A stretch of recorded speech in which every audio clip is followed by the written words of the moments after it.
Silence. உங்க ரெண்டு பேருக்கும் இந்த விவாதத்துக்கு சம்மதமா? சம்மதம். இருதரப்பு வாதங்களையும் கேட்ட பிறகு உங்கள் வேண்டுகோளை ஏற்று இந்த நீதிமன்றம் இந்த தீர்ப்பை வழங்குகின்றது.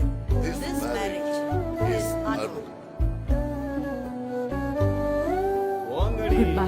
டேய், உன்னை பெத்ததுக்கு யாரோடு யார் சேருவாரோ, இந்த பொண்ணு எப்படி இருக்கான்னு பார்த்து சொல்லுங்க. யாரோ சேராத பூவோ, நெருப்பில் ஏன் பூக்கிறாய், நிழல் கேட்கிறாய், நாடியில் உனை பார்க்கிறாய், தினம்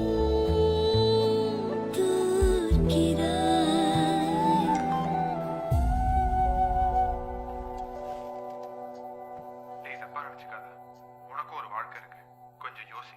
அன்பே சிவம். ஒத்து வராத ரெண்டு வெவ்வேறு வாழ்க்கையில கூட எவ்வளவு ஒத்துமை பாருங்க. அன்பே சிவம்.